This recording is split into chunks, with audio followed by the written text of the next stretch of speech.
자, 증권 투자 권유대행 기본서가 조금 이렇게 바뀌었더라고요. 이게 뭐 많이 바뀐 건 아닌데, 그런 바뀐 것들을 보고, 물론 이제 수업을 쭉 들으시겠지만, 아무래도 그 바뀐 경향성에 따라서 좀 준비를 하게 되면 좀 더 효율적으로 점수를 높이는 데 도움이 되지 않을까. 그래서 바뀐 것들 혹은 강조하고 있는 것들, 상대적으로 그전보다. 그래서 대표적으로 이제 바뀐 것 중에 하나가 뭐 재무설계 파트가 좀 빠졌어요. 아무래도 이제 재무설계 파트는 그전에도 중요성이 조금은 높지는 않았는데 이번에 개편되면서 그 부분이 좀 빠졌으니까 그 부분은 이제 혹시 기존의 교재로 공부하시는 분들이라도 재무설계에 관한 것들은 좀 빼셔도 될 것 같고 최근에 좀 바뀌었거나 강조되고 있는 것들을 좀 몇 개 뽑아서 문제랑 해봤으니까 시험 보시기 전에 꼭 한번 체크하고 들어가시면 좋겠습니다. 최근에 바뀐 걸 보니까 기술적 분석에 대해서 3개의 문항을 발표하겠다라고 아예 문항을 적시를 했더라고요. 그래서 과거에 비해서 기술적 분석이 사실 분량이 굉장히 적거든요. 기본서에. 그런데 문제가 3문항이 나오다 보니까 과거보다는 문제가 좀 많이 나오겠구나. 그래서 조금만 준비하시면 좀 더 점수를 높일 수 있지 않을까. 자, 그래서 기술적 분석을 보면 우리가 이제 분석을 할 때 기본적 분석이 있고 기술적 분석이 있잖아요. 기본적 분석은 이제 펀더멘탈, 그러니까 대표적으로 재무제표라든가 이런 걸 통해 가지고 이 회사의 그 과거의 어떤 그 돈을 버는 능력들 이런 것들을 파악을 하고 미래를 예측하는 방법이라면 기술적 분석은 그 주가와 그 거래량 주로 이제 주가 움직임을 많이 보는데 그 변화의 요인보다는 주가 자체의 움직임을 가지고 힘의 균형이 사려는 게 강하느냐 파는 힘이 강하느냐 이걸 놓고 따져보는 게 기술적 분석이죠. 장점 및 한계가 있죠. 장점은 뭐냐? 주가와 거래량이 모든 정보가 반영되어 있다라고 보는 거고요. 이 패턴이 있더란 말이죠. 이런 특정 패턴을 파악하다 보면 미래가 가능하더라. 어떤 방식으로 움직이더라. 요렇게 나오면 주가가 앞으로는 이런 식으로 움직이더라. 어떤 패턴 분석.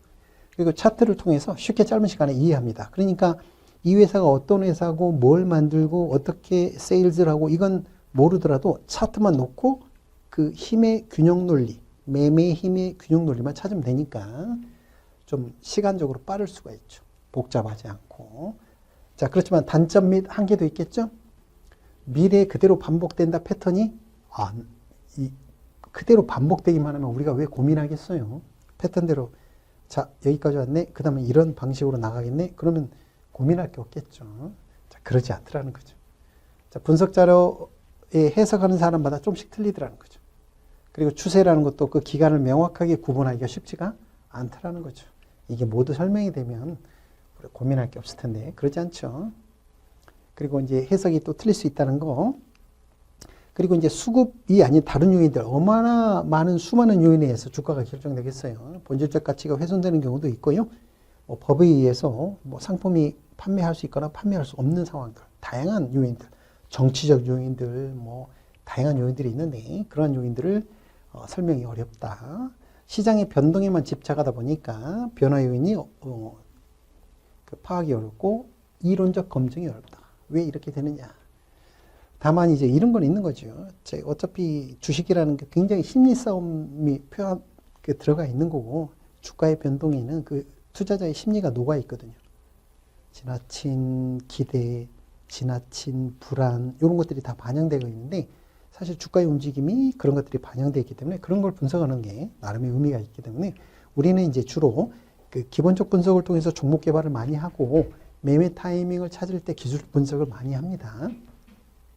자, 그리고 이제 패턴의 종류들이 있어요. 우리 기본서에는 이제 어마어마한 패턴들이 있는데 이 두 가지를 주로 보고 있는데 반전형은 이제 뒤집어지는 거죠. 지속은 지속되는 거고. 그러면 반전형 종류는 헤드 앤 숄더. 주가가 오를 때는 이런 식으로 왼쪽에 어깨 둘과 헤드가 있더라. 그 다음에 반전 하락하더라. 2중, 3중, 천정. 이렇게 2중, 3중 찍고 이렇게 반전하더라. V자로 반등하더라. 이런 것들이 이제 이런 거는 이제 바뀌는 거죠, 방향이. 그리고 지속형은 삼각형, 쇠기, 직사각형 그 형태대로 이렇게 지속되더라. 깃발형도 이런 거죠. 주가 급등하다가 이렇게 이렇게 살짝 거래량이 밀려서 밀더니 다시 또 간다. 페넌트도 같은 논리죠. 뭐 이게 삼각형으로 수렴하느냐 뭐 그 차이인데 깃발이나 페넌트나 어때요? 가던 방향으로 계속 간다. 자, 그래서 시험 문제를 풀기 위해서라면 반전형 3개 빼고 나머지는 지속형이구나. 이렇게 외우시는 게 조금은 더 시간적으로 좀 낫지 않을까. 그리고 실제 이제 우리가 실전에 들어가시면 저도 차트책 하나 썼지만 저도 개인적으로 차트 참 좋아하거든요. 이렇게 시험에 합격은 당연히 하실 거고 그거 외에 공부 더 많이 하시면 이게 재밌습니다. 분석하면 재밌죠. 자, 그 다음에 지표 분석의 대표적인 사례로 스토캐스틱이 나왔습니다. 스토캐스틱 말한 말 자체가 이게 확률이라는 뜻이 있거든요. 그래서 추세성에 앞으로 반복될 가능성이 있음을 통계적으로 수치한다. 그래서 주가를 예측하는 기법인데 이런 겁니다. 주로 이제 단기로 많이 쓰는 게 533을 많이 쓰는데 이건 뭐 시험에는 나올 건 아니지만 5거래일 동안의 주가의 움직임 중에서 그걸 3거래일을 평균을 하고 그것을 또 3거래일 평균해 가지고 이걸 이제 %K 이걸 %D라고 하는데 이것을 가지고 따지는데 이런 거죠. 0에서 100까지 움직였어요. 주가가 5일 동안에. 그러면 그 안에 80 이상이 있다. 그 세 개를 평균한 %K 값이 80이 주로 이제 70, 80인데 80만 80 이상이면 보세요. 0 그냥 직관적으로 말씀드리면 주가가 0에서 100까지 움직이는데 80 위에 있어요. 과거 5거래일 동안의 흐름 속에서 이 정도 위에 있다는 건 뭐예요? 오, 지나치게 높네. 20 아래에 있어요. 그럼 지나치게 과매도 상태다. 과매수 상태다. 이렇게 80과 20, 주로 80과 20을 봅니다. 자, 그래서 지나치게 높다. 그러면 매도. 지나치게 낮게 있네. 그러면 튀어오르겠지. 매수. 이렇게 본다는 거고요. 실전에서는 이제 이 K 값도 보지만 이 %D와의 크로스, 골든 크로스면 사고, 레드 크로스면 뭐 팔고 이런 기본적으로 이런 그 크로스도 보는데 이제 이 기본서에서는 요것만 제시하고 있으니까 요 정도로 꼭 파악을 하셔야겠습니다. 문제를 한번 볼게요.